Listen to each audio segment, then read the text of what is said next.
So a tiny little bit about me. So I run 2 independent literary journals for the horror genre. One of them is the Horror Scholar Journal, which seeks to bridge gaps in academic access by prioritizing folks who haven't really published yet or are just starting out. I also run its sister journal, which is called The House of Fragments.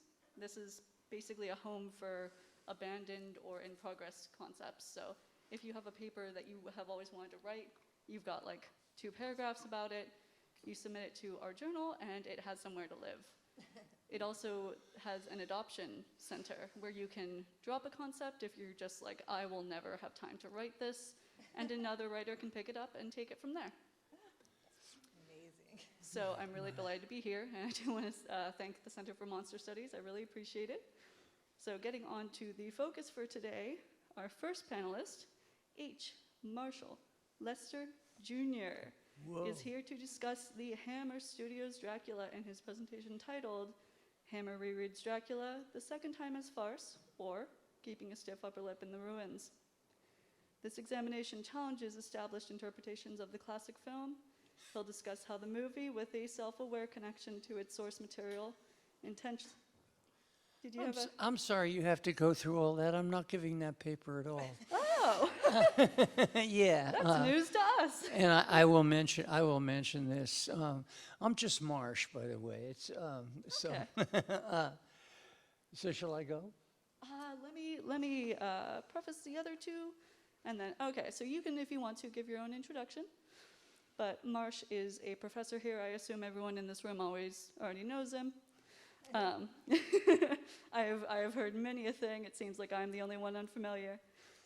So our second panelist is going to be Johanna Isaacson. And you are doing a commentary on TCM, correct? Okay, perfect. You never know. So this is a monster of many masks, Leatherface beyond the masculine proletariat. She questions the conventional reading of Leatherface as a symbol of the rural working class's degradation, opting to dive into gender dynamics, the feminization of his character, the nuance this reveals about the working class, and other representation in the Texas Chainsaw Massacre. She is a professor of English at Modesto Junior College. And lastly, Dr. Scott. So you are bringing us a paper titled Monstrous Divisions, Zombies versus Undead Neoliberalism. So this is basically zombies, often known as a critique of mindless consumption or capitalism, are now a lens to scrutinize specifically neoliberal ideologies. Dr. Hamilton's presentation frames how neoliberalism leads to an unending pursuit of profit and power, resulting in resource depletion and environmental damage. He argues that zombies may symbolize the perceived threat a unified and mobilized public poses to the structure of neoliberalism. He is an English lecturer at Cal Poly San Luis Obispo. So panelists, I'm going to be hiding in that corner right there. Please keep an eye on me. We're going to try to keep each part to 20 minutes. Okay. And Thank you. All right. Hi. Yeah. Sorry? Do you need to click on your slides? I'll do them when I need to. I can do it from here. Yeah, this panel is advertised as the political effects of contemporary horror, a title we didn't pick. Johanna's Motives movie was released in 1974. I decided that more of you were likely to have some familiarity with Alfred Hitchcock's Psycho than with Terence Fisher's Hammer Studios' Dracula, which pushed my movie from 1958 to 1960. So what could contemporary and political effects mean here? I'm going to take the position that if a movie deals with a set of problems and issues that require some form of public address and that we still haven't fixed, it's contemporary and political. So there.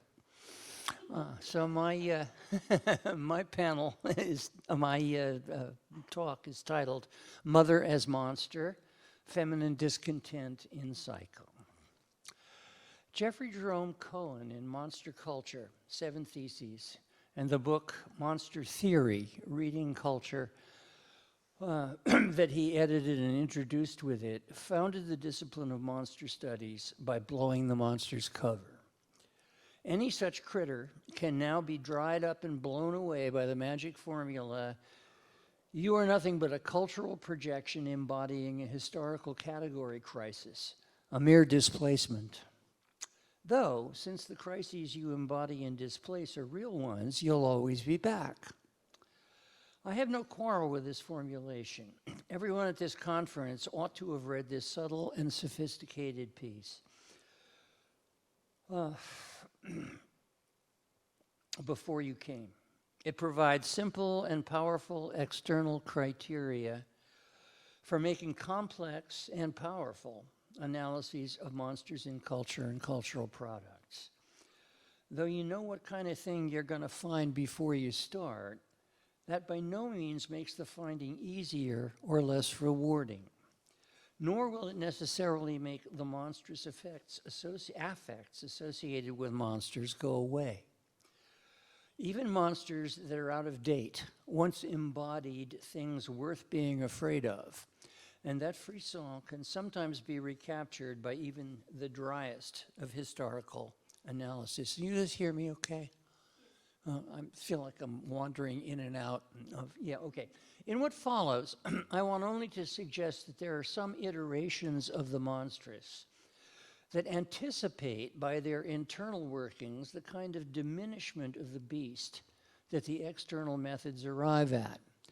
Such works, Psycho is one, the 1958 Dracula would have been another, develop a productive tension between the monster at the center and what there is to be afraid of, a tension bound up in the question, what would be wrong with these people's lives if there wasn't a monster? Insofar as the question directs us to look not at the culture and the audience outside the work, but at what the characters inside it are afraid of that they don't want to admit to. Along the way, a couple of warnings and an interpretive directive. First, spoilers. It occurred to me that Psycho is probably, if you haven't seen it, the most spoilable movie on earth. And I'm going to proceed, if any of you haven't seen the movie or haven't heard its plot, I'm going to proceed as if you had. Since Psycho deliberately keeps changing its plot on first viewing without warning, so that you, like the characters, have to keep changing what you thought it was about. This is no small matter, and fair warning to you. Second, maybe more important, triggers. Besides a lot of casual misogyny, character misogyny, the movie has at least one episode of sexual violence against a woman that I'm going to have to show. Though not quite fully explicit, it is shocking, and it was meant to be so, and I'll tell you when it comes up. Finally, a note on method. As a suspense movie that sets a puzzle that on investigation has an answer, who did what to whom, Psycho ought to be, and this is true of all of Hitchcock actually, Psycho ought to be dismissible once the mystery is explained. The guy makes suspense movies. What's going on? And once you find out, why should you need to see the movie again? I'm going to subject Psycho to a second reading, a rereading, I call Autolycan. Autolycus is a character in the comic subplot of Shakespeare's Winter's Tale. His name in classical Greek, from auto, self, and lukos, wolf, means something like the wolf itself, the real one. He describes himself as a snapper up of unconsidered trifles, and that's how I'll be reading the movie. I'll range, as we can nowadays, across it out of order, picking up from here and there recurring images and patterns that easily pass unnoticed on a first sequential reading. When you're viewing, when you, like the investigating characters, are trying to figure out what happened. Hitchcock himself described the way he worked on the movie as my frontwards, backwards, sideways, and inside-out labors on Psycho. That said, we do need a plot summary against which to measure our distortions. So here goes. Psycho sets out to tell the story of Marion Crane, played by Janet Leigh, the most recognizable star in the picture, whom we discover at the end of a late lunch sexual tryst in Phoenix, Arizona, with her lover, Sam Loomis. Sam wants to wait until he's paid off his father's debts and ended the alimony he owes his ex-wife. But Marion presents him with an ultimatum: get married now or break off the affair. Marion proceeds from her cheap hotel back to the real estate office where she works. The crucial plot information that this scene delivers is the loose $40,000 which Marion will proceed to abscond with and take off for Sam's hardware store in Fairfield, California. I have reasons for wanting you to see this sequence. It's about 4 minutes in its detail, and to hold it in mind for what else besides plot info dump is going on in it for later. I had hoped to come back to it at the end, but it was clear that was going to be too long, so I will summarize, but remember it. So here's clip number 1. She's just walked into the office. Okay. Let's see how this works. Lunch? He's lunching with the man who's buying the Harris Street property. You know the oil lease man? That's why he's late. You got a headache? Oh, it'll pass. Headaches are like resolutions. You forget them as soon as they stop hurting. You got some aspirin? I've got something. Not aspirin. My mother's doctor gave them to me the day of my wedding. Teddy was furious when he found out I'd taken tranquilizers. Any calls? Teddy called me. My mother called to see if Teddy called. Oh, your sister called to say she's going to Tucson to do some buying and she'll be gone the whole weekend. And... Wow. It's as hot as fresh milk. Hey, you girls ought to get your boss to air condition you up. He can afford it today. Marion, will you get the copies of that deed ready for Mr. Cassidy? Tomorrow's the day, my sweet little girl. Oh, not you. My daughter, a baby. And tomorrow she stands her sweet self up there and gets married away from me. I want you to take a look at my baby. 18 years old. And she never had an unhappy day in any one of those years. Come on, Tom. My office is air-conditioned. You know what I do about unhappiness? I buy it off. Are you unhappy? Not inordinately. I'm buying this house for my baby's wedding present. $40,000 cash. Now, that's not buying happiness. That's just buying off unhappiness. I never carry more than I can afford to lose. Count 'em. I declare. I don't. That's how I get to keep it. Tom, cash transaction of this size is most irregular. Ah, so what? It's my private money. Now it's yours. Suppose we put it in the safe and then... Uh-oh. Don't know what happened there. Oh, dear. Where's the volume on this? Sorry about it. I didn't have a chance to check it. It's there. Yeah, it's on volume. Okay, how much of this is left? Was flirting with you. I guess he must have noticed my wedding ring. Okay, let's go back. We got him to give us a check on Monday instead. You missed this great line where he says that he's suffering from a thirst-a-rooney. He was flirting with you. I guess he must have noticed my wedding ring.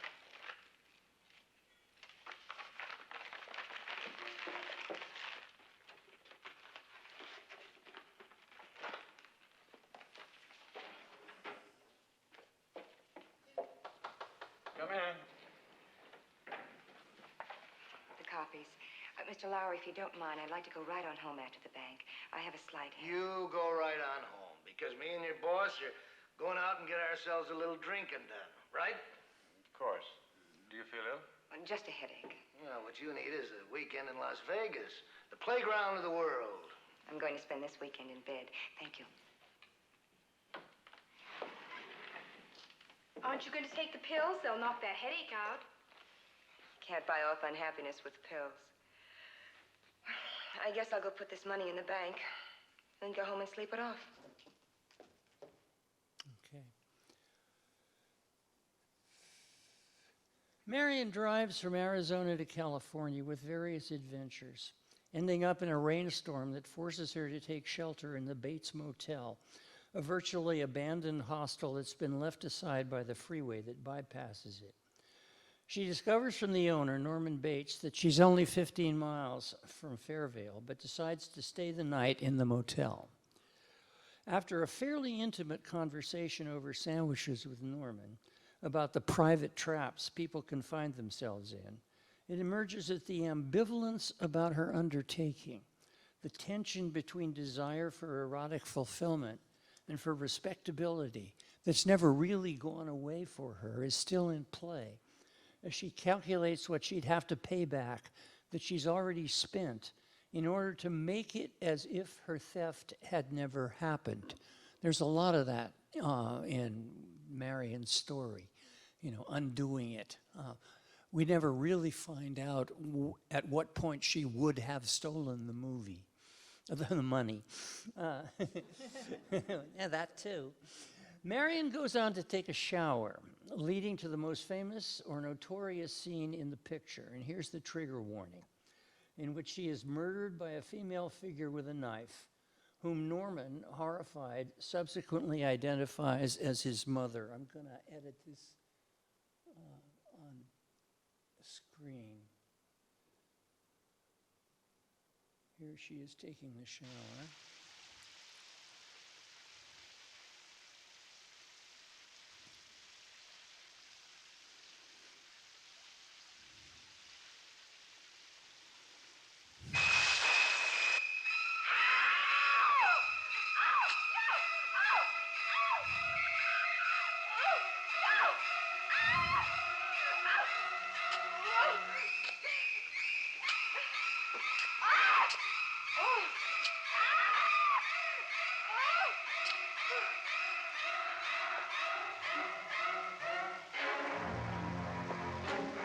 Stop it there and move to here. The camera runs around the bathroom and the motel room in which she's staying to here. God, mother, blood. Okay, that's it.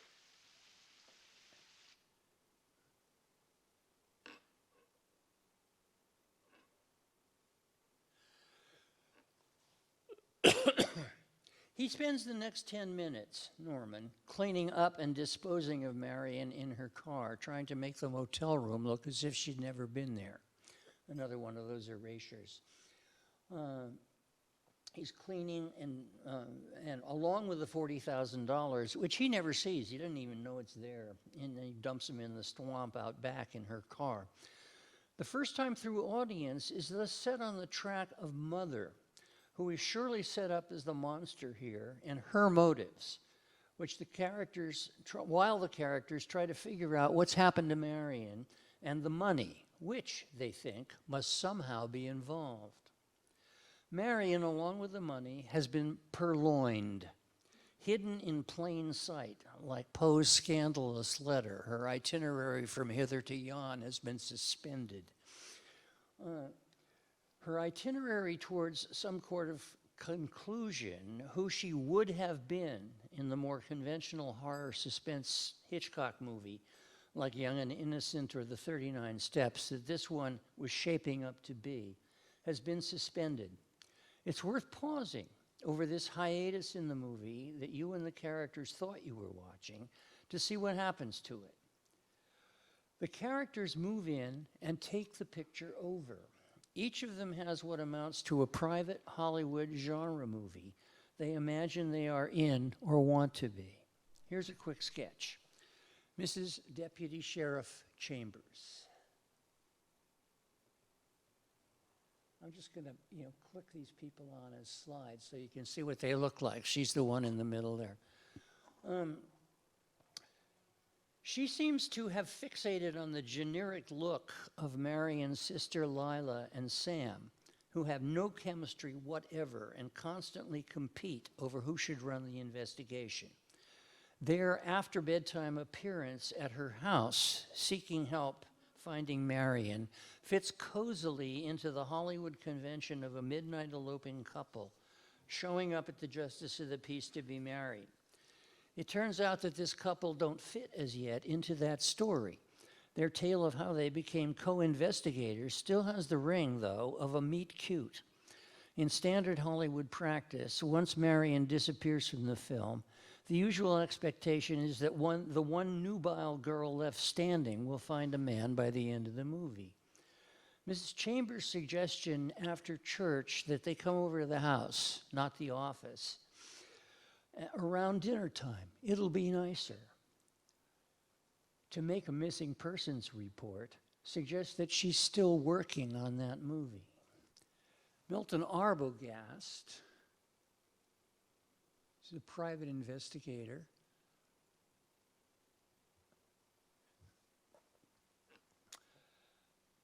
That the family is hired because they don't want to press charges. They just want the money back. That is, she will never have stolen it in the first place. He carries a certain low-key lighting with him and sees the Bates house on the hill, which looks like that anyway, most clearly as a classic Hollywood horror mansion.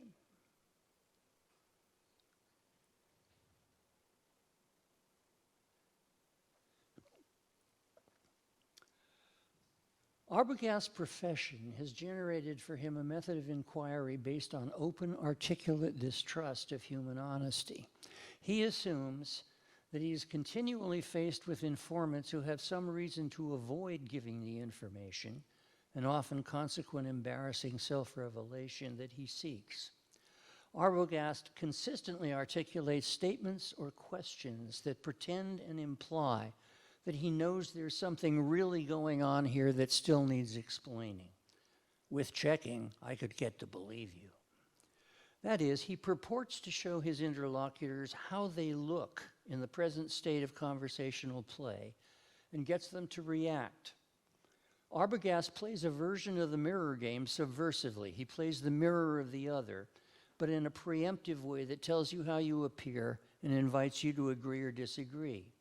In doing so, he relies on others' concern, by now well established in the movie, about the image of themselves they receive from the other and their desire to correct whatever remains in question about it. And either way, he learns something. In effect, he consistently interpellates, that is, calls out those he questions as people who still have something to hide. He inhabits then a noir world in which everyone does have something to hide, secrets only the methods of a lone professional PI can discover. And it's this conviction that, in desiring terms, gives him his sense of mastery over the mean streets he walks. His method correctly isolates the question of Norman's mother as a gel factor. He provides the motto for the stories in this film. If it doesn't gel, it is an aspic, and this isn't gelling. His method correctly isolates the question of Norman's mother as a gel factor, but since Norman has more to hide than Arbogast dreams of, his quest leads only to his death, stabbed on the stairs by Mother. Deputy Sheriff Al Chambers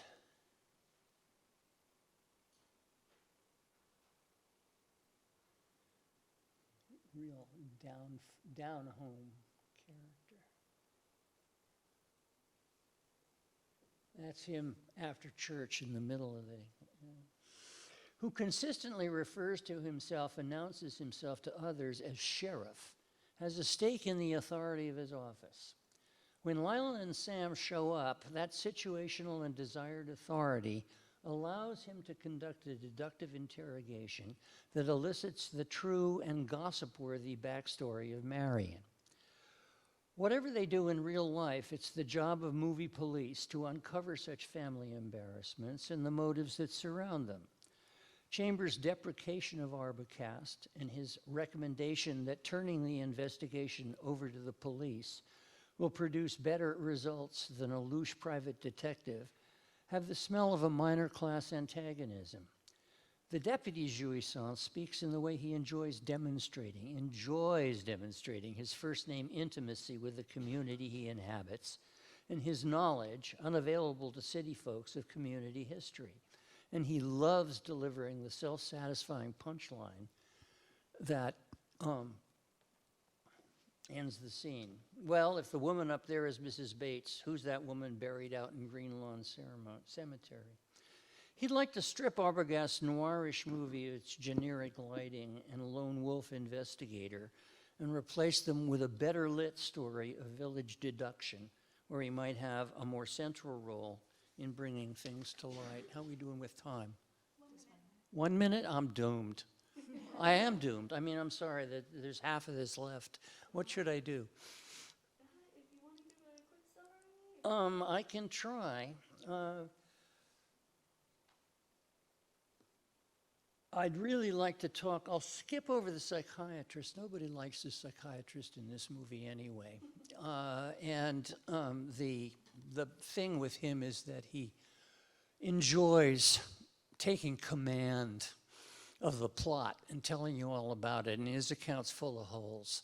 So that the fast footwork in there seems to me to be, like everybody else here, an examination of the ways in which these people take over the story, put themselves in front of Mary. And in Sam's case, the desiring focus is on the identity issues that drive his passionate conversation with Norman at the end of the film. When they're registered as man and wife in the motel,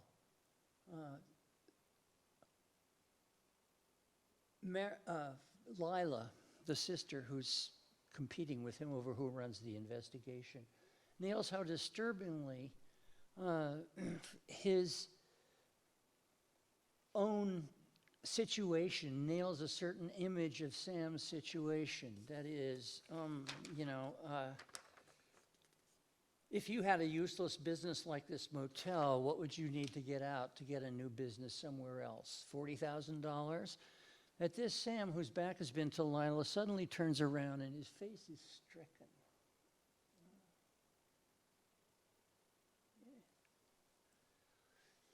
This visual punctuation of Lila's utterance nails how disturbingly it fits that image of Sam's situation.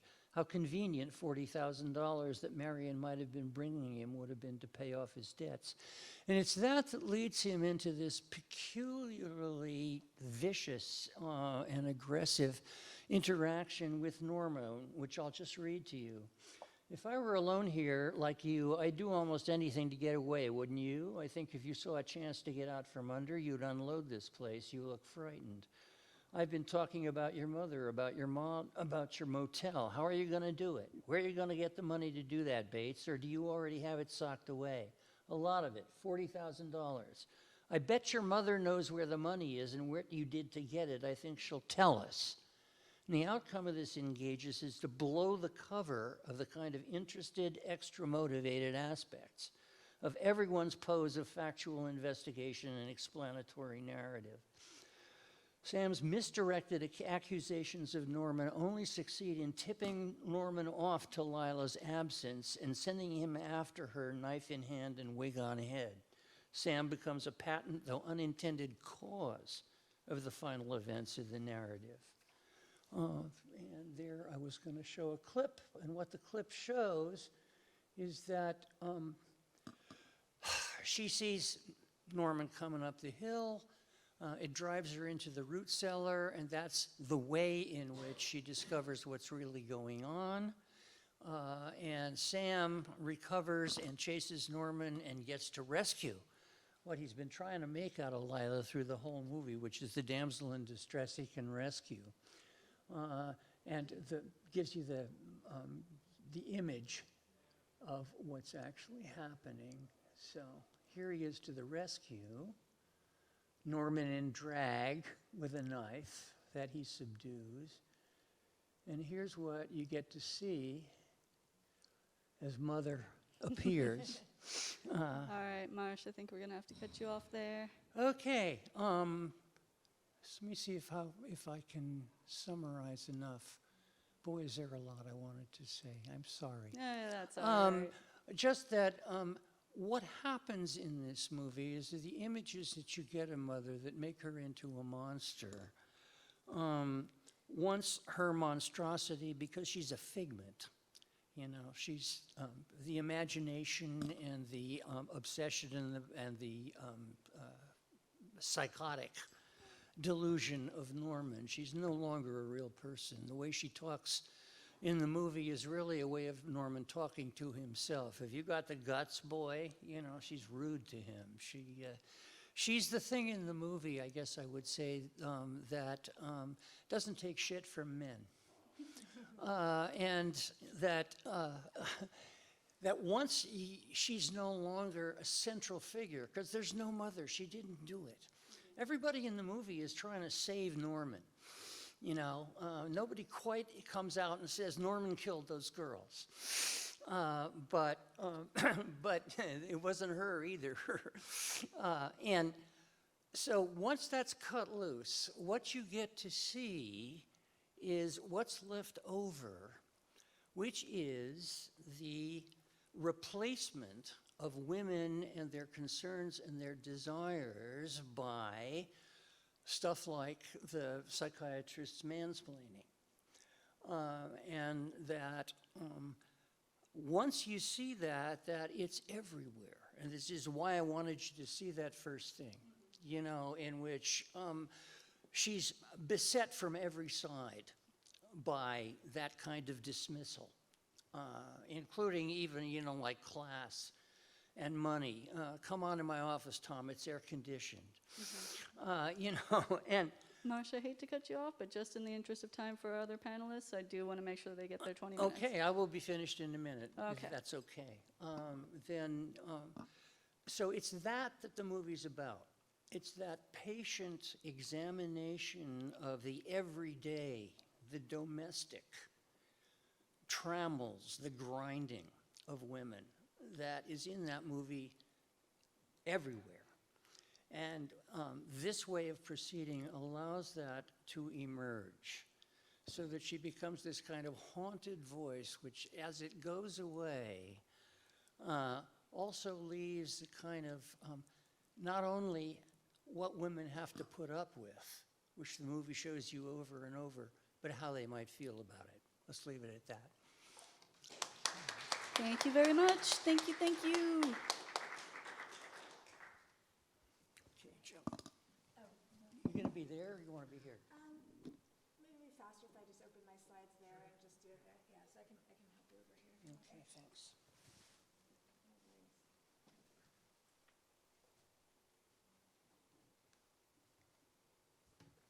can I have my, I'll just steal yours. All right.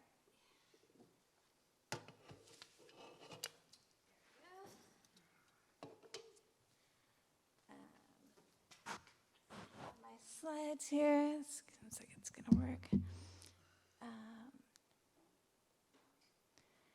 Okay. Alrighty. So my piece is, again, it's not contemporary, but part of the reason I wrote it is that it's going to be the 50th anniversary of the Texas Chainsaw Massacre. Some friends of mine and I are going to do a larger thing on it, so I just had it on the brain, and it's still really relevant. Every year there's tons of talk about it, so I think it is very relevant, and you'll see that I'm kind of tracing a long political arc from that moment to ours to think about sort of feminized labor and horror. So in October 2024, it will have been 50 years since audiences were first terrorized by one of the inaugural slasher monsters, Leatherface. According to the critics' consensus, Leatherface and his family of unemployed slaughterhouse workers represent a disenfranchised proletariat in an age of mechanization and deindustrialization. With this premise comes the assumption that Leatherface's form of terror converges with masculine violence, and this seems to be supported by his many brutal attacks on women throughout the Texas Chainsaw Massacre. However, in this paper, I want to explore how Leatherface's gender ambiguity disrupts this narrative, and instead interrogates how class antagonism is gendered, especially in a period of capitalist crisis, transforming technologies, and shifting class composition. The Texas Chainsaw Massacre is a low-budget horror film made in 1974, helmed by director Tobe Hooper, and is often seen as one of the first slasher movies. It depicts the journey of 5 young adults, including sister and brother Sally and Franklin, to investigate an ancestral grave in rural Texas that has been bizarrely desecrated. On their way home, the young people pick up a manic hitchhiker who relays with pride that his family were once skilled workers at a slaughterhouse, but we can see from Hitch's violent, crazed behavior that the loss of this profession has driven him to madness. After this ominous encounter, Sally and her friends are in a hurry to get out of town. However, they are unable to find gas, a situation reflecting ongoing oil crises during this moment of stagflation, foreclosures, outsourcing, redundancy, and capitalist crisis, as Chuck Jackson argues. While waiting for a gas station to receive supplies, they visit their grandparents' estate, which was once luxurious but now appears as a shambling skeleton, again pointing to shifting class markers and capitalist crises. Still imagining himself to be entitled to resources, one of the group, Kirk, brazenly enters a neighbor's house without being invited in. There, he is quickly disabused of this sense of privilege when Leatherface, wearing a hideous human mask, slaughters him as if he were an animal. Leatherface will continue his slaughterhouse-styled massacre of the young people, but he will also prepare, cook, and serve their bodies for dinner. As he does so, he will wear 3 masks. The first, killing mask, appears to be male, but the second and third, which some have called old lady mask and pretty woman mask, point to his gendered ambiguity. Conventionally, these female masks are read as signs of Leatherface's gender dysphoria or analyzed according to a psychoanalytic model of gender and abjection. Additionally, we might read Leatherface's female mask as a symbol homage to Ed Gein, the killer who this monster was partially modeled on. However, because of this film's particular emphasis on the themes of class and labor, I think special attention should be given to the ways that Leatherface does not only wear female masks, but also performs the feminized labor of preparing food and serving food to his family, as well as how many of the other characters in this film trouble conventional categories in a way that does not allow us to disentangle gender and class. This gender ambiguity both builds on and challenges Carol Clover's framing of class and gender in the slasher film. In Men, Women, and Chainsaws, Clover discusses the Texas Chainsaw Massacre as an example of urbanoia, the encounter between what she calls the threatening rural other and urban middle-class people. This encounter, she argues, embodies the guilt and revulsion felt by the middle class when faced with their dependence on the impoverishment of, quote, others. Clover notes that this dichotomy is almost always gendered, with the middle class seen as soft, feminized victims and the rural working class characterized as masculine and aggressive, as well as backward and undesirable. This sense of the class and gender dynamics of slasher films is affirmed by Mark Steven, who discusses this dynamic as a place where the aesthetics of conventional heteronormative pornography converge with the proletarian revenge narrative. Here, the money shot is a masculine proletariat monster penetrating his bourgeois female victim, providing the audience with the pleasure of class insurgency, but only in terms that favor heterosexual masculine urges. Stevens' example is a proto-slasher film, Blood Feast, where Ramses, a figure who appears as a working-class immigrant, chooses only victims who are beautiful bourgeois women. Stevens' argument also pertains to Leatherface's wielding of a large phallic chainsaw as he endlessly pursues Sally through the last half of the Texas Chainsaw Massacre. However, I want to argue that as a monster, in the sense that Jeffrey Jerome Cohen maps out in his well-known Monster Culture 7 Theses, Leatherface will always escape easy categorization. Rather than affirming a reflexive conflation of masculinity and the proletariat, Leatherface maintains a gendered incoherency that forces us to question this common sense. This aligns with Cohn's insistence that the monster is dangerous, suspended between forms that threaten to smash distinctions, and that its very existence is a rebuke to boundary and enclosure. Or, as Jack Halberstam insists, monsters are meaning machines. They can represent gender, race, nationality, class, and sexuality in one body. For Halberstam, monsters function as narrative technologies that produce the perfect figure for negative identity. Monsters have to be everything the human is not in order to make way for the invention of human as white, male, middle class, and heterosexual. As monster, then, there is no possibility, now I can't change my own things, for Leatherface to constitute a class threat without also challenging gender binaries. Crucially, Cohn argues that the monster appears in times of crises as a kind of third term that problematizes the clash of extremes. One of the key crises that began to be recognized in the 1970s when the Texas Chainsaw Massacre was released is that of the workers' iconography. The common sense concept of the proletariat as a muscled, blue-collared white man was no longer even superficially tenable as deindustrialization, the rise of information and service jobs, as well as surplus unemployed populations and outsourcing expanded. As Michael Denning notes, we need to adjust our understanding of what the typical dispossessed subject looks like. As he puts it, rather than a breadwinning factory worker as a productive base on which a reproductive superstructure is erected, we should more appropriately imagine the dispossessed proletarian household as a wageless base of subsistence labor, the women's work of cooking, cleaning, and caring. We must insist that proletarian is not a synonym for wage labor, but for dispossession, expropriation, and radical dependence on the market. Although he might not be our first association with this feminized neoliberal sketch of the new proletariat, on closer examination, Leatherface fits this description.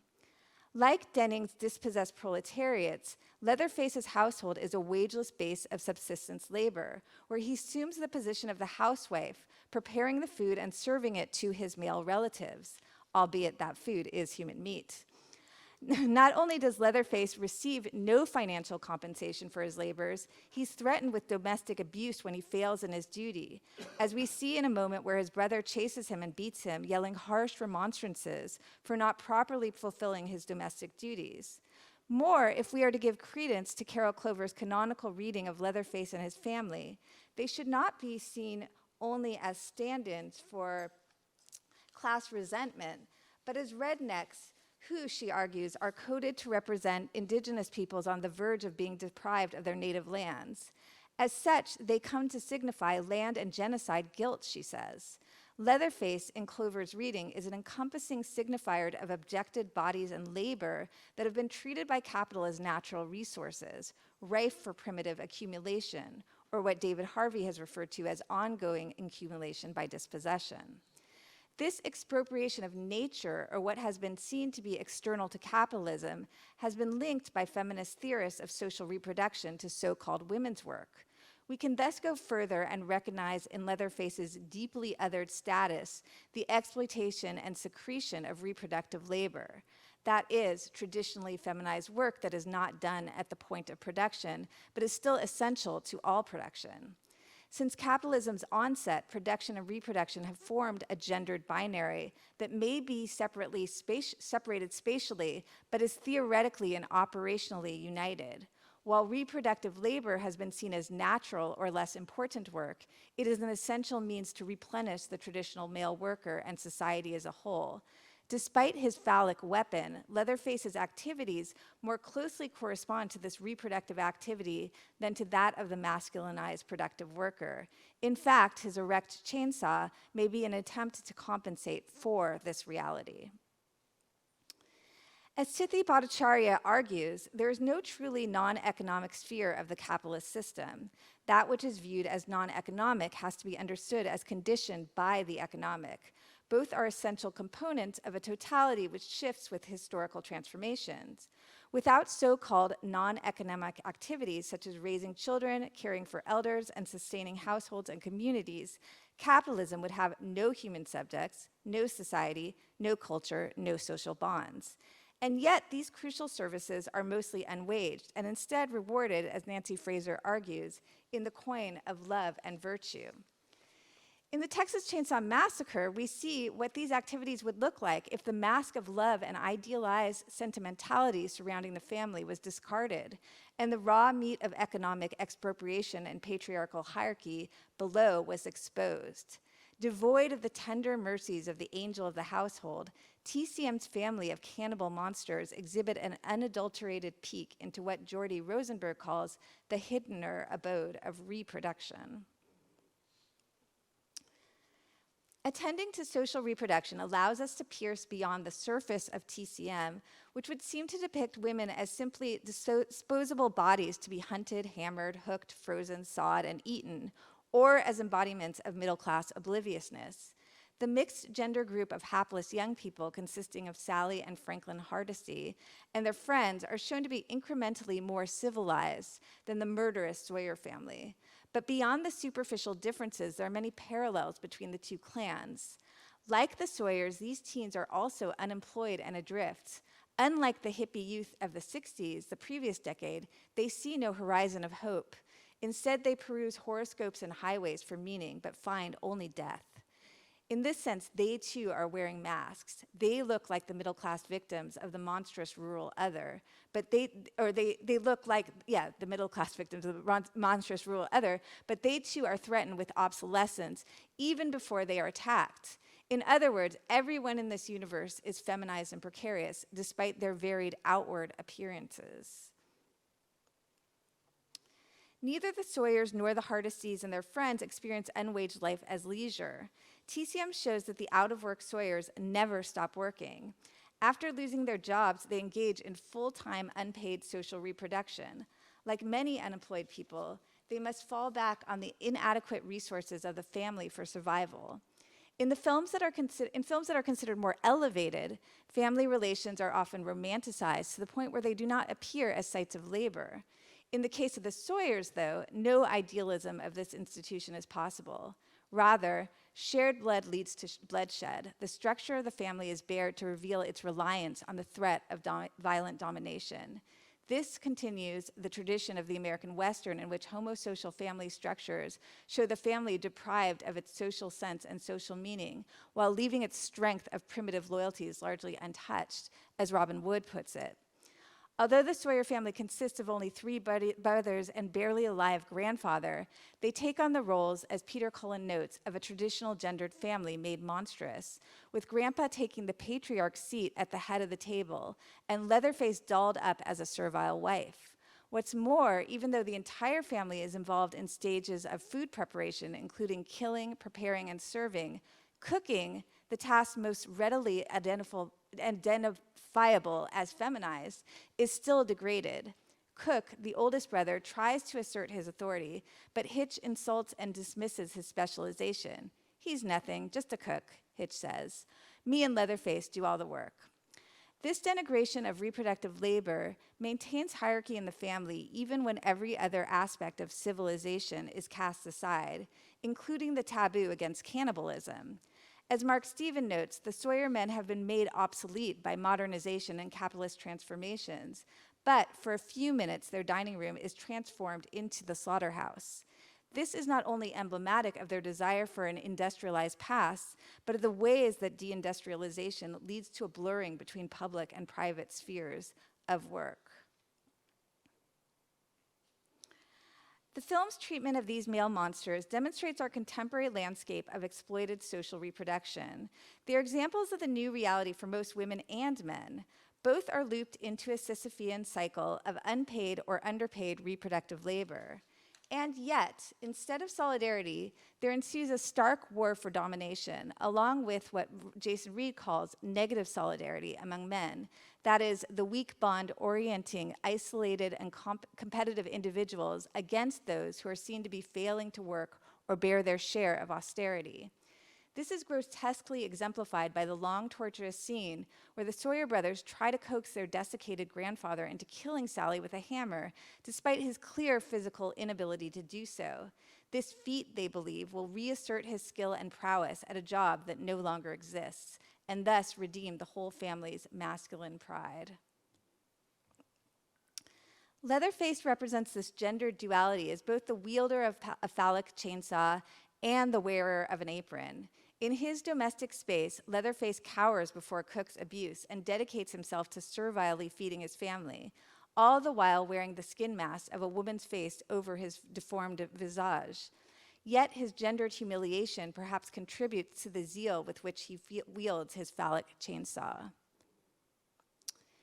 And maybe this I'll just kind of chat over. How am I doing for 4 minutes? Yeah, so I'll just kind of say another complication of the sort of idea that the young people are opposites from the rural outsiders is Franklin, who is sort of a liminal figure between the two. And there's tons of moments in the film where he is kind of mirroring the sort of the family, the Sawyer's family's grotesqueness. He eats human meat in front of everyone. He's constantly having phallic symbols to kind of show his, need to compensate for being emasculated. And so, I say this bond is not only a side of their outsider status, but of what will happen when the carriers of living labor power are forced to pursue their work beyond the sphere of industrial producing, a place where they are no longer needed. And that's Mark Stevens' kind of argument about the family, but also we can see Franklin and the other young people as part of this adrift kind of demographic. And then another parallel we see is what Carol Clover calls the terrible house.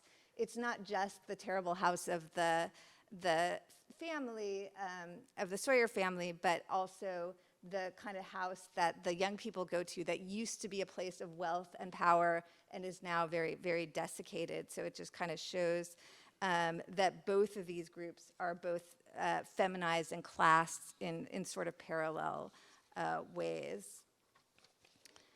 And then this is my favorite moment of the film, when we see Leatherface in a moment of quiet when he's worrying about being able to provide for his family, and kind of really emphasizes his feminization. The erosion of the familial home is emphasized by the fact that it's not the Sawyers who penetrate the youth's safe haven, but the teens who first enter the Sawyers' house without being invited, making the Sawyers the feminized victims of a penetrative assault on their home.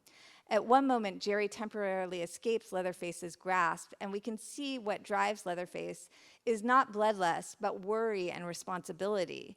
The camera focuses on the monster as he pensively sits in a chair, internally debating his next move. In his mind, he is the victim of a home invasion and is responsible for converting the unwanted guests to food. Just as the Hardesty house does not protect the kids, Leatherface's house betrays him. Neither is a refuge from the bleakness of poverty and violence, but rather another pit stop on the highway to hell. This is my favorite graphic. I got to make a t-shirt.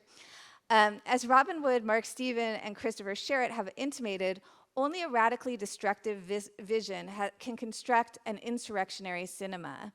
In TCM's apocalyptic excess, we can see more than an elegy for lost working class culture and solidarity.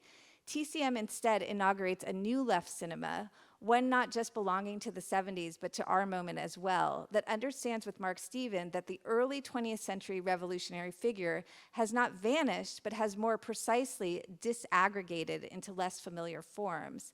Namely, both the Sawyers and the Hardesties are in danger of becoming a surplus population who subsists only to be managed by police and paramilitaries into prisons, ghettos, camps, and the grave, as Stevens argues.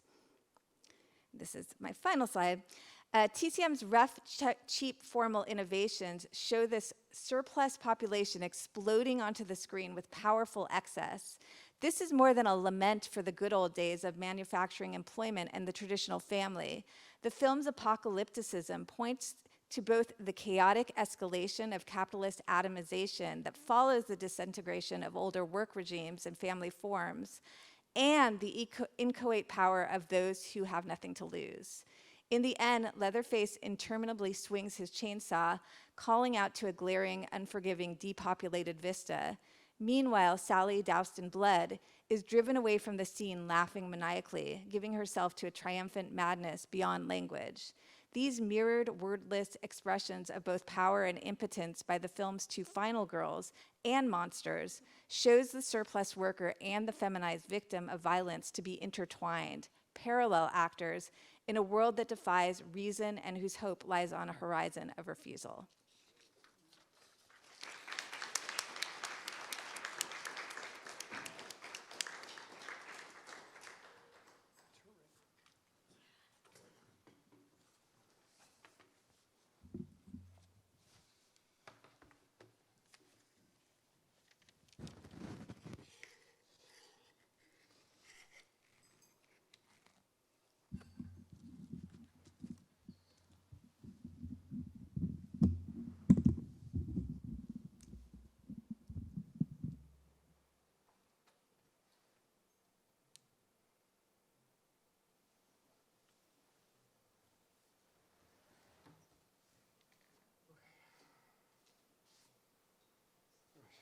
In the essence of time, I'm going to try to cut everything in my paper quite short while wander around not too far from the microphone.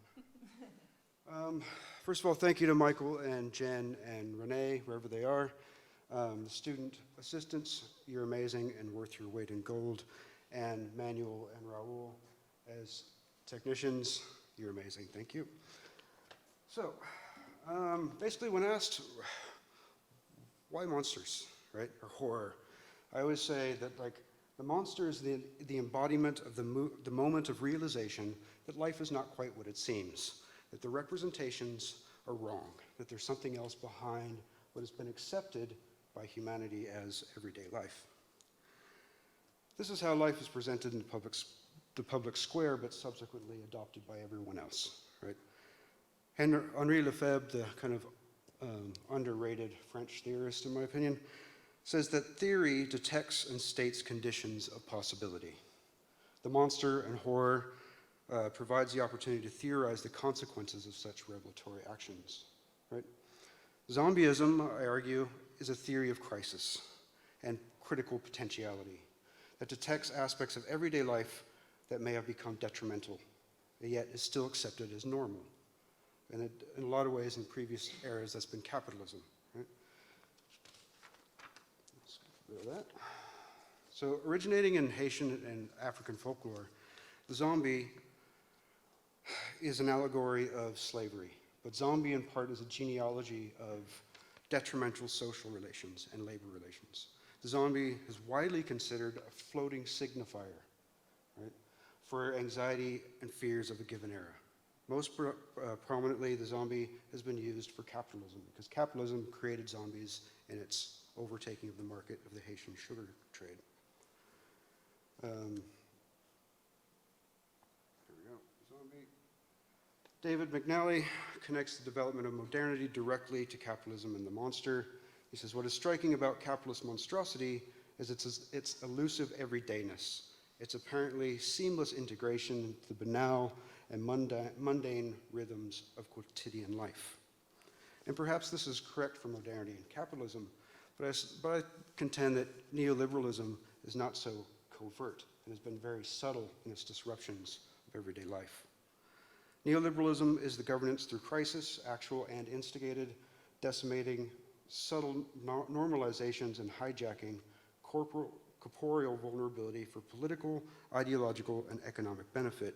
If you're aware of the precariat class and the work on that, which I think is more kind of appropriate for Leatherface and those things, you'll know what I'm talking about.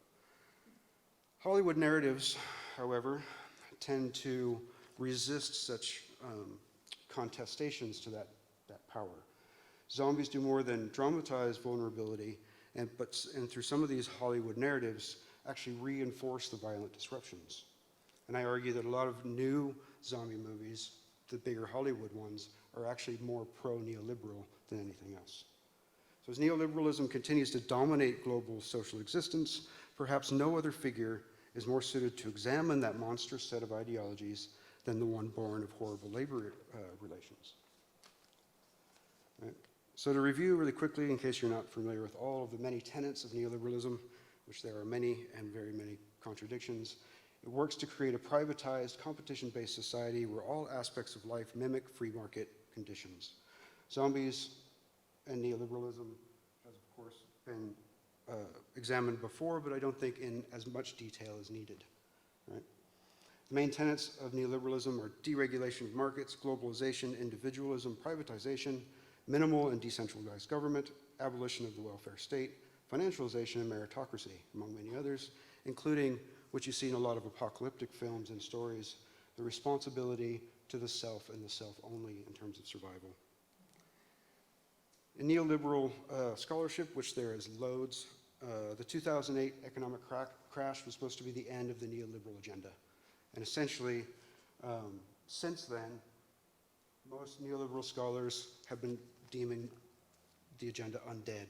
It's a mutation. It's zombie-like. There's lots of this rhetoric in economics and all the different strands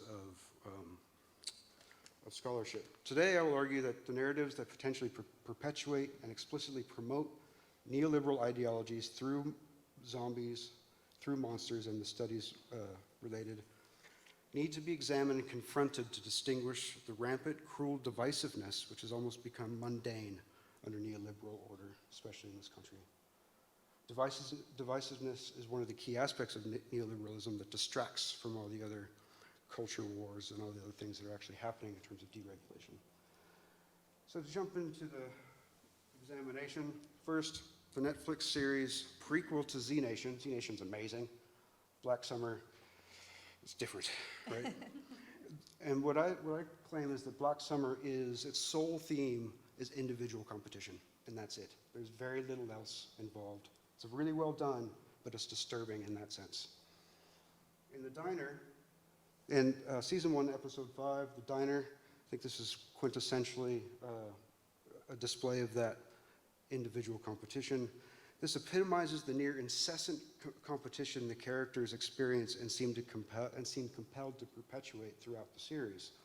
The small group has taken refuge in a diner, and the zombies linger outside waiting for their next meal.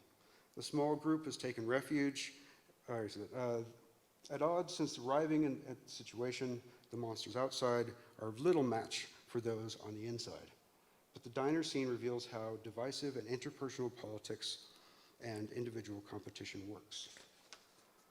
Without too much description, Manny and Carla, two different characters, when they're discussing their experience, use terminology that suggests that they're undocumented immigrants, but that's never really clarified.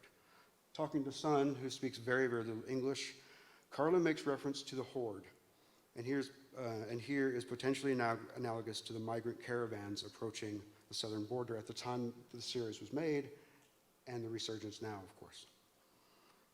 Seeking asylum, and it reflects the fear-based rhetoric related to those caravans in this exchange. Ultimately, the setting of the quintessential diner indicates that the foreigners are in competition for proverbial seat at the table of the American dream, which has become fear, competition, divisiveness, and distrust. Phil, the only white person, separates everybody, has lots of misinformation and lies, basically. He knows what's really going on. Right? The monster in the room here is not the one man, but his reproduction of the divisive techniques of misinformation that divide the group to acquire advantage and resource. He says, we've got to separate the able bodies from the dead weight. Right? The nominalization of the capable and able individual body is a neoliberal fetishization. Right? Part of my research project is understanding how neoliberal narratives reinforce that ideology and how that works in the public sphere. Anyway, the direct link between art and the real world. Here are lots of examples of the zombie being used as a divisive force by the right, what I call the neoliberal right, not the conservative right. I think they're two different things. In these examples, the zombie is used noticeably for the denigration or vilification of public assembly that intentionally instigates this divisiveness. In a way, this is reinforced by The Walking Dead and the Whisperers, the demonized mob, infiltrated by manipulators, If you don't know that kind of rhetoric at the right and the way they denigrate the mob, that is a pure representation of it. Right. The Walking Dead, the issues of gender and American culture that a lot of scholars have worked on, The Walking Dead are great, and they're all quite valid. However, The Walking Dead, I argue, is probably one of the most overt neoliberal narratives of recent years, right? Of which contains but a few of the ideologies. Without obviously enough time, I just want to cover one really quickly. Although Nancy Wadsworth claims that The Walking Dead, quote, draws attention to the limits of the American myth of rugged individualism, I assert that one of the most overt aspects of the show is the fetishization of the rugged individual, which easily becomes what I call the caustic individual. I mean, there's fans for the governor and how wonderful he is, if that's not disturbing enough. I think caustic individualism erodes genuine interaction and social bonds for the purpose of personal gain, power, and influence, that is, elitism. This type of individualism is prevalent in a lot of neoliberal narrative that perpetuate in the public sphere. Most notably, Negan, one of the most disturbing characters of the show and one of the most loved. And if that's not disturbing, if the governor wasn't disturbing enough, Negan is. Right?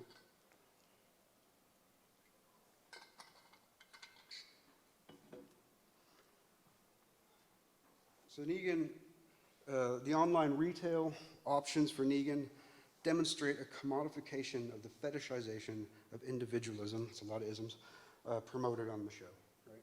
And not even, also women as well, which is disturbing. And the cosplay performance of fetishization of the caustic individualism essentially markets neoliberal ideology.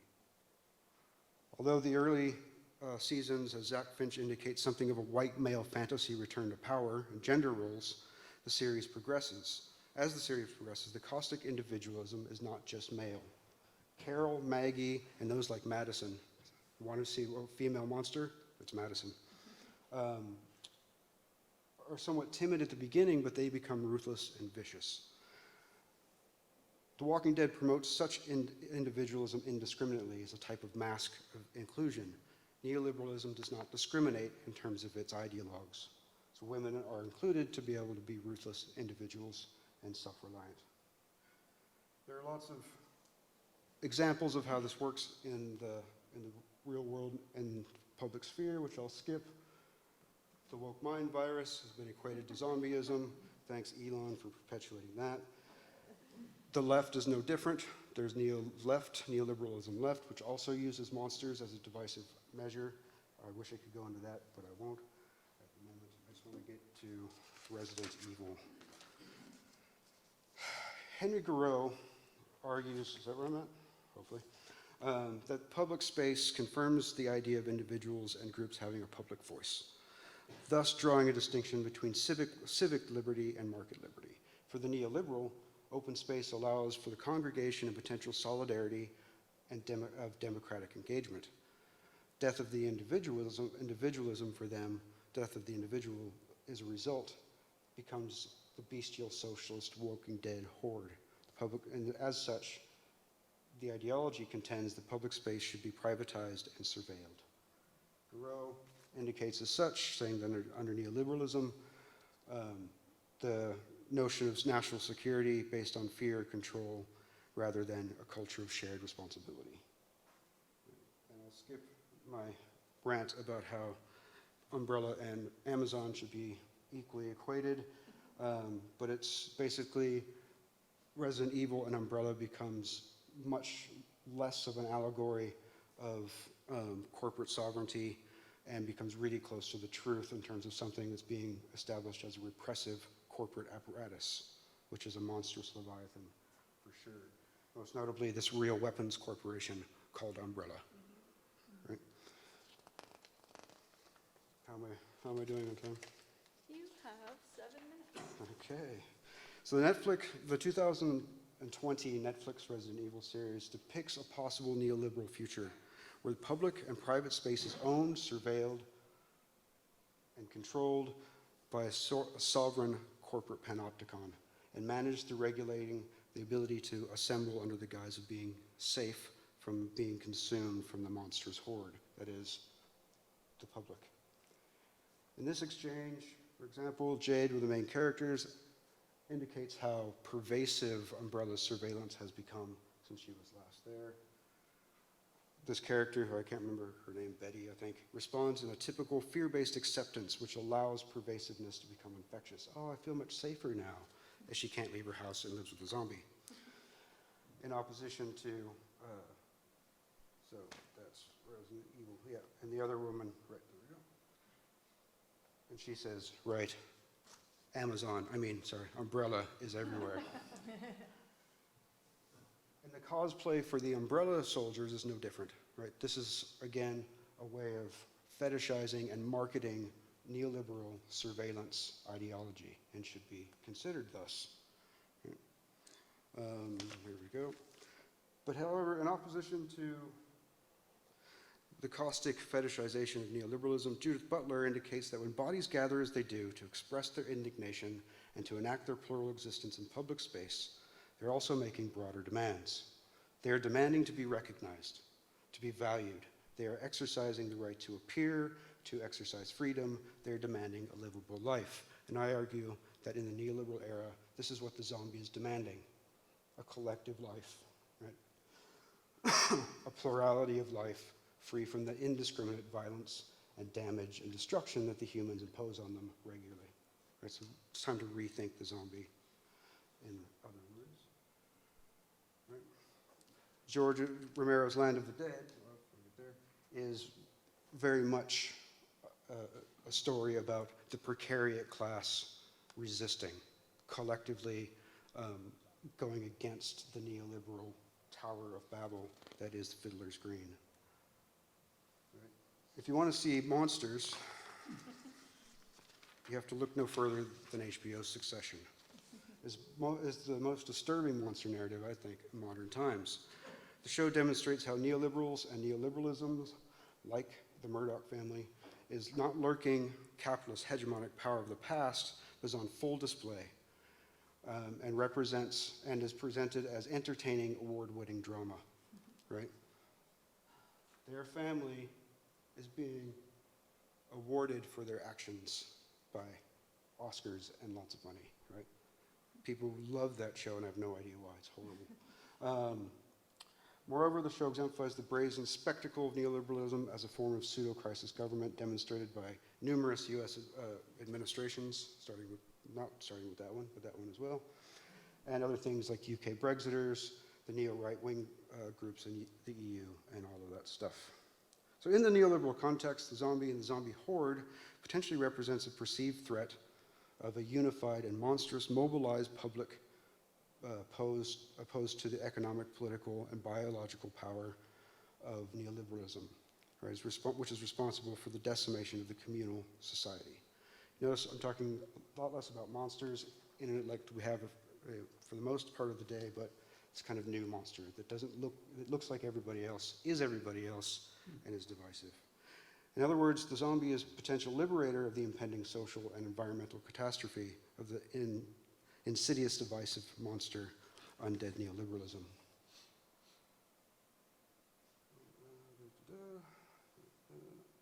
I have a Jeffrey, of course, a Jeffrey Cohen quote. But basically, he says, when monsters come from the depth, they ask why we've created them and recreate them. Zombies have been drastically changed since their Haitian inception, both to confront and, unfortunately, in some instances now, to support neoliberalism, right? Neoliberalism likes to appropriate things for its own good, whether it's race, gender, all that kind of stuff. And at the moment, because zombies are so popular, it's appropriating the zombie as well for its own purposes. Right? We can either continue to reproduce neoliberal ideologies of caustic individualism, demonizing mobs, perpetuating caustic competition, and supporting corrosive corporate sovereignty, or we can join the collective action of the horde against the regimes of power and reclaim public space and a livable, connected, and collective life. In other words, we should all aspire to be zombies. Thank you.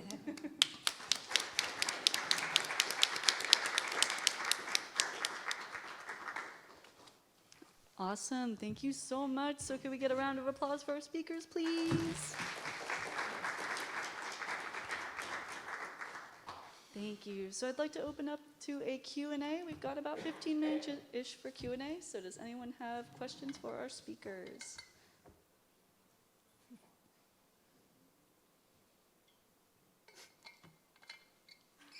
If no one's got questions right now, I'll warm it up for you, if you want.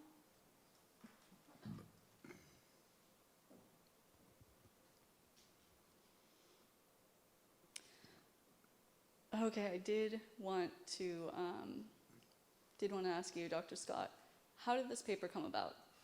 Because when I was reading the abstract, I was like, this is such a unique kind of turnabout from what I think when I hear about like zombies in politics. I'm like, how did you have like a eureka moment, or how did this happen? Yeah, I had a kind of moment where I thought, what if the survivors are the bad guys, right? And so I kind of started thinking about that, as well as preparing for teaching and that kind of stuff, reading The Climate Crisis and the Green New Deal by Noam Chomsky and Michael Pollan, which is scary. And it's kind of reading about neoliberalism and as kind of the behind-the-scenes force behind the greatest existential issues of our time, which is, as Chomsky and Pollan say, nuclear war and climate crisis. So then I just happened to be re-watching The Walking Dead. Don't ask me why. No one should watch it anyway. It's horrible. But I kept seeing all these aspects of neoliberalism and this promotion of individualism, and so I just kind of started there. And I went back and started re-watching older stuff. And if you want to see an early form of zombie films as pro-neoliberal, watch The Pit. It's 1985, 6, 9, something like that. And it's about this girl who gets put into an asylum, and there's a mad doctor who's undead, and they bring zombies back. But it's around the same time that Reagan was really demonizing socialized medicine. And so it's an allegory that is how awful socialized medicine is and how to zombify the populace. And then I kind of started to get angry because I'm like, they've taken my zombies. And so, that's kind of a rough, quick overview of. Can I ask a follow-up question? Yeah, just because I've always felt like with the new zombie invented by Romero, it's always symbolizing sort of the people, right, that are like turned into animals. So it seems like any show that doesn't show the zombies as the good guys is reactionary. Mm-hmm. Are there any exceptions? Don't show us. That's a really good question.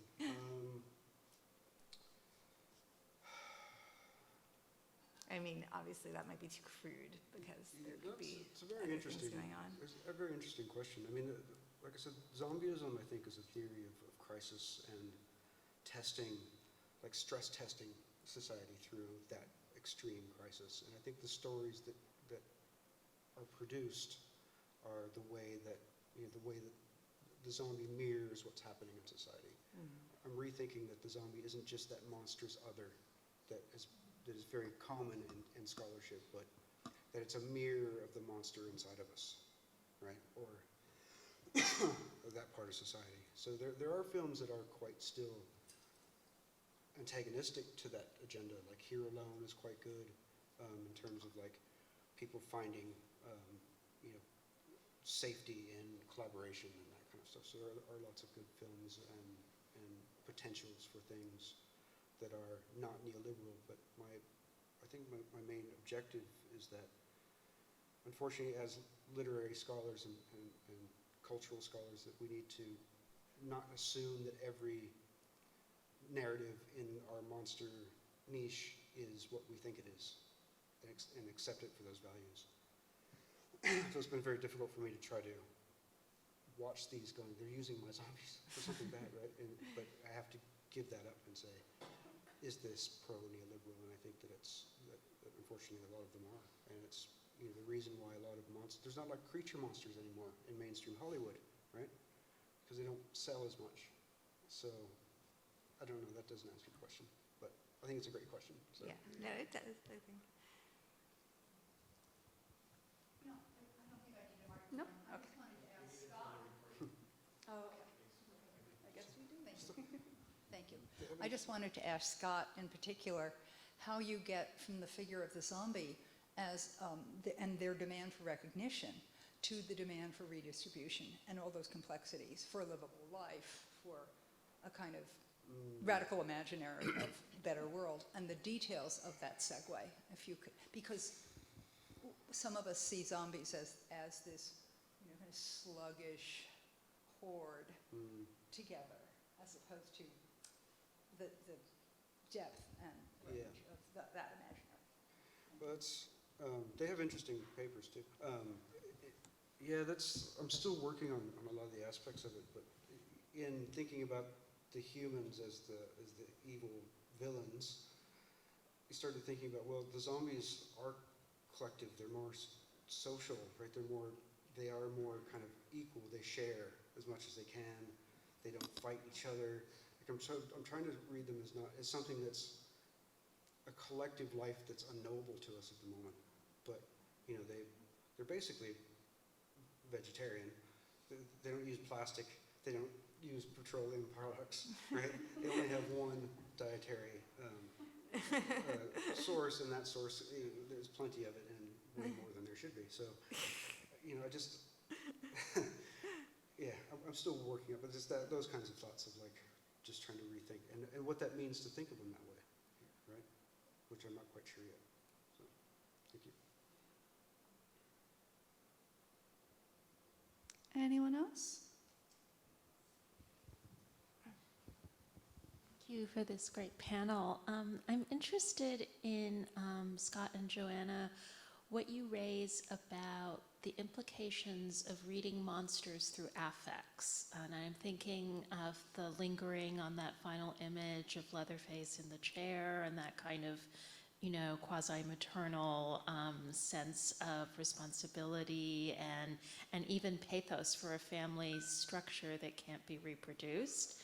And then I'm also thinking, Scott, about what happens when we read the crises and structures of neoliberalism through a set of affects that are not merely rage, but are a whole set of others that I think you're suggesting are kind of present in both the left and the right versions of zombies. And so I wonder if you could talk a little bit about the affective terrain of monstrosity and what this opens up. And I'm also thinking, Johanna, of how different the reading of TCM is now than it would have been in its inception, and how this has everything to do like with a different kind of emotional landscape under which we negotiate capitalism. Yeah, I mean, I think it's a sort of interesting tension, because one thing I was thinking about is, on some level, it shows, I mean, so much of neoliberal labor is effective labor, and feminized labor and effective labor are kind of always converging or seen as, you know, unified.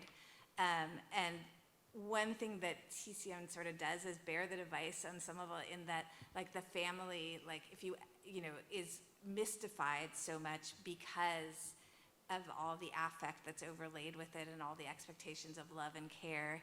And on some level, like, the dinner party scene strips it of that sort of affect to reveal it as work and violence, you know, on some level. But I think that moment of pensiveness and the fact that Leatherface keeps experimenting with the expressions on his masks. And apparently there's one scene where he even, like, puts on more makeup on his, like, pretty lady mask to kind of tinker with his femininity, you know, in that guise, shows that it's, that affect is, like, there's no way to really separate it from reproductive labor. It's always going to be sort of, you know, intrinsic into that, and that's, you know, another kind of way to refute the idea that this is just a group of masculine men who've been deindustrialized and, like, set free of their, you know, their purpose in life, but instead shown that they actually very well suture into this new regime of labor. Yeah, exactly. Yeah, well put. Yeah. Which, like, I'm just kind of thinking, like, what you mentioned different affects that I was suggesting. Is there a specific one in particular? I was just curious to hear you say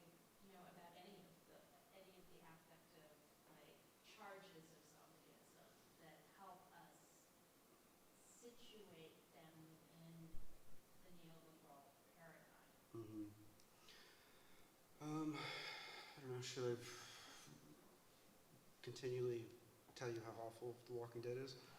So, like, The Walking Dead promotes a decentralized form of power and a aggressive acquisition and exhaustion of resources. So all of the little outposts of that group, Alexandria, they're all individual, self-regulated, self-governed entities, which that's what neoliberalism ultimately wants, right, is that decentralized aspect of everything. And then you have other groups like the governor and his Westbury group, and like the Whisperers, where the heroes, which I don't think there are protagonists in The Walking Dead, if you watch it carefully, they don't have to fight with these other groups ever, but they do anyway. They distinctively feel threatened by them, and they go and they infiltrate and they kill the leader and destroy basically the safety and a potential ally, right? The saviors probably deserve it because Negan's awful, but it's those kinds of things where a lot of people picked up on that in the public sphere, in the Reddit groups and 4chan groups, and there's some weird right-wing stuff there. Not just right-wing, it's just kind of odd. That, you know, and that's what I'm interested in there, is how people are using these narratives and these references to zombies and The Walking Dead, and even like The Last of Us has a lot of that going on in terms of how it's influencing everyday people in the world. And I do kind of think, and this is my soapbox thing about humanities, is we need to work more on that front instead of kind of thinking in a vacuum of our own research. Is we need to show why this really matters, or else, unfortunately, in the corporate university system, we're going to be redundant really quickly. So that's part of it. Can I just kind of add that question to Marcia's paper too, because I that'd be think great.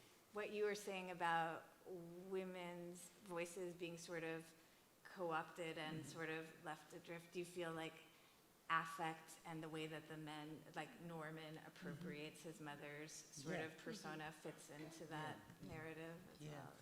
Yeah, I would, listening to these, I'm going to try to address that, but listening to these, I reflect on how easy this is to do these days. That the social allegories just, you know, stand up and walk into the room and demand to be recognized. What's nifty about what people do with this is the detail that you're able to, you know, pronounce, the ways in which the structuring of these things. But on the other hand, for me, okay, the movies have known that the government did it for like 60 years. And look at the difference that's made. What's happening instead, it seems to me, is what I keep detecting in all of these, the domesticity of monstrosity. The ways it finds its way into, you know, these small interactions between people, the kind of unnecessariness of the ways in which this kind of stuff keeps kicking up, and the ways in which it's always presented as if nobody noticed, which is how I feel it goes on in Psycho. What Psycho is saying, screaming to me, is look at the way these people treat each other, you know? And I keep wondering about what the escape from nihilism would really look like, because the programs that the people come up with about what is to be done, you know, always have this slightly utopian character to, we need to X. Lenin at least had a country he was trying to run, and we don't. And the place I find myself ending up again and again is William Burroughs. That is Naked Lunch. Naked Lunch is what's on the end of the fork. It's where what you're about to eat came from and where it's going to go from top to bottom. It's so to speak, a kind of Lacanian real. What's really there that you can't get at? It's going to take you somewhere else. And it's that horror, which it seems to me is the strongest thing that comes out of these kinds of analysis if we're going to talk about affect. And like I say, what a genuine escape from nihilism is going to look like. God, I hope it's communism, but so I don't know if that's a response to the question or not, but. I like it.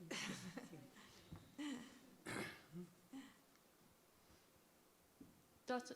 Scott, I really appreciate that you brought up like some of the fan interaction with these series, especially The Walking Dead, and the like cult fetishization of Negan and the governor. I don't want to be that guy, but this is less of a question, more in a comment. But there's been this kind of insurgence of the idea of an apocalypse is coming, and we're gonna win, and it's gonna be really cool for us, because we'll be ready.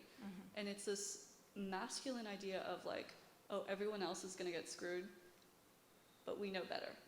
And I think The Walking Dead was kind of set the stage for a tiny bit of that. It's this hyper-individualist, like, we're gonna band together and all have guns and it's gonna be really cool. Instead of the reality of like a global breakdown being horrible, awful, just not cool at all if you have to use that word. But now it's kind of leaked into like politics too. So I was just wondering if you had also kind of seen that parallel between The Walking Dead, like a little bit of fetishization of that scenario. Yeah, definitely. I know people who said that exact same thing of like, I kind of hope it happens, in a sort of joking way, but in a way that I don't think they do. I gave a talk a few years ago in Sweden, and there was a Swedish prepper guy who talked about zombies. And I mean, they really kind of, which is fine, in a way, I kind of go, yeah, that makes sense, the way things are going. But yeah, people were like, there's you can buy them on Amazon, like whole survival kits that have zombie themes to them. Yeah, I mean, it's funny, but it's kind of not, because what they're going to do is those kinds of shows and parts of like The Last of Us, the right really loved the first two episodes, and the first part of the third episode. Bill was like, they're like, that's our guy. No, he's not. But he was that prepper. Cecilia, I think we have one question over there. I think there's a direct correlation.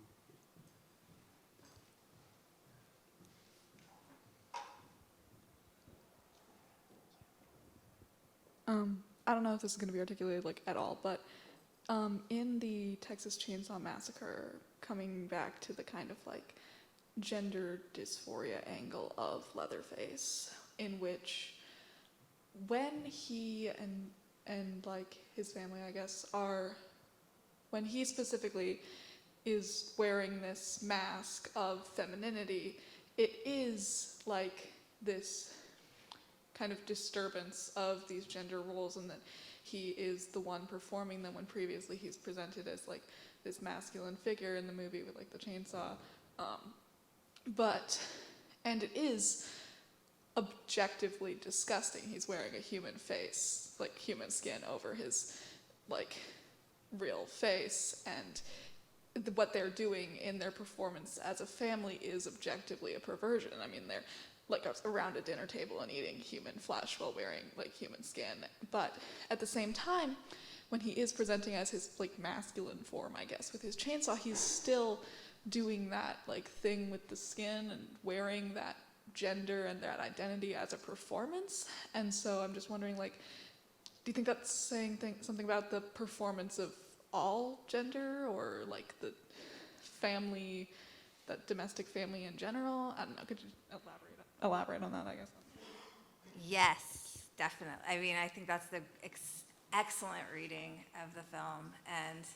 And I think you can read it, I mean, like during that time, I think in general, anyone who disobeyed gender norms in horror movies you cannot idealize that in terms of there was a way in which that was just considered disgusting and an easy shortcut to making a monster.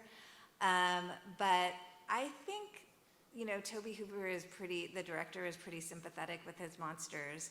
And I don't know, I was talking with some people about this, including this trans guy, and we were just kind of talking about how the Sawyer family have this kind of jouissance in life, like they're really into everything that they're doing, that is kind of excessive of the limited ways that the normies get to experience gender, and they get to kind of play with it and perform it. And of course, to normative eyes, it's disgusting or perverse, but we can look at, I think most of us who like monsters think of the monsters as the good guys, right? As the ones that are rebelling and that are, basically saying, fuck you to the way we're supposed to be. So I think that on that level, not only, and I hadn't thought about that, but you're a genius, but that they're not only that they're disobeying gender norms, but that they're showing how performative they are, and how malleable they are. So I think that's an excellent reading. Yeah, it's amazing the extent to which they think what they're doing is funny. Yeah. I mean, the incredible thing about that whole scene is the incessant cackling. Yeah. That goes on, and I'm always trying to figure out what the hell they see that is, but yeah, that's a good idea. Write that paper. Or just, maybe for both of you thinking about the spin-off movies. There's the Texas Chainsaw Massacre, I can't remember what it's called, but the one where it's the woman dons the leather face, and maybe, I don't know what you think about like the Bates Motel remake of it, the Bates Motel series. I have not gotten into it. I have stayed away from it. I've watched Psycho 2 and 3, which reappropriate the weirdness of the first one in ways that seem always to tame it. Like the assumption that the deputy sheriff's wife makes that those two are going to get together is simply assumed by the second movie. She only appears for about 3 minutes, but she is, she's Lila, what's her name, his name, Lila Loomis, just like that. So, this stuff seems to me, it just gets flattened out by the process. I mean, I really think that a close study of sequels is a really important thing to do, however. And influences, because you have Rob Zombie's House of a Thousand Corpses, which is very much a remake of Texas Chainsaw Massacre in a lot of ways. Right? Yeah, and the Texas Chainsaw Massacre too, like you say, the central figure is this woman who is the one that gets to wield the chainsaw. So that would support your point that there is a kind of gender liberation sort of message through the first and second. Yeah, but it primarily seems to have been a result, or let's say that one of the factors in that is Hooper's bad conscience. People did not have fun making that movie.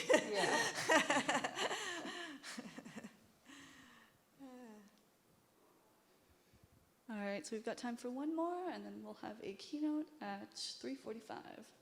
You have a question? Yeah. Okay. Thank you, everybody.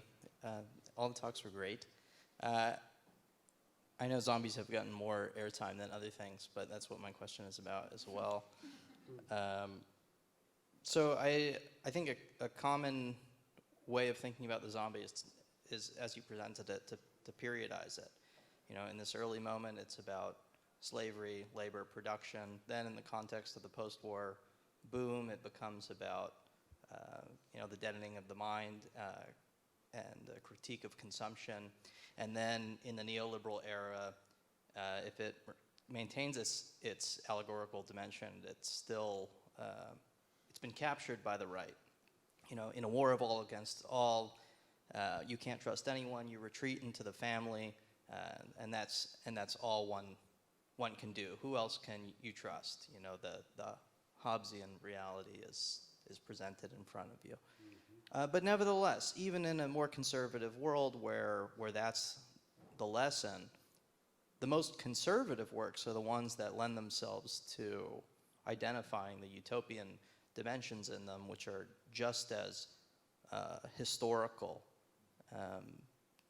as they ever were. And so so the thing that I'm trying to figure out when I'm thinking about this stuff is what is new in terms of the world that is longed for, or the utopian desires that are ultimately captured by this retreat into the family and so on. Because whatever, the Jamesonian line, if ideology, works on us, we have to be offered some kind of fantasy bribe to be reinscribed back into the bad world that it resolves for us, however, magically. So what is presented for us, what utopian desires are raised or aroused, however brief, in our era of zombie films and television?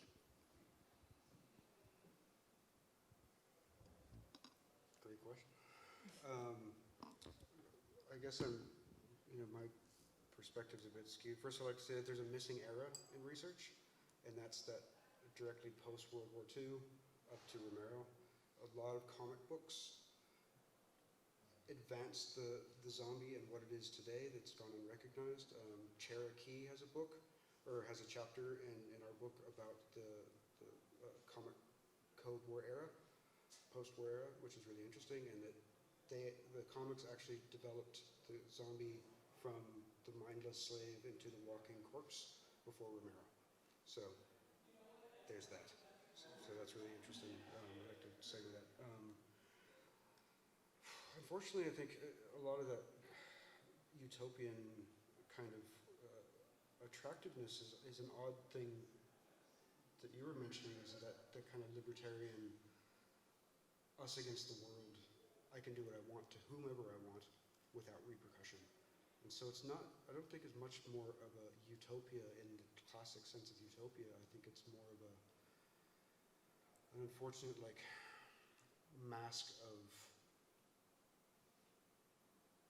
a kind of stripping of responsibility for one's actions, and through the kind of dehumanizing of not just the other, but of everyone else who's not me. Right? So in a way, everybody becomes other in these specific kind of narratives, and that's the part that kind of gets disturbing for me. I think the utopian part's a bit,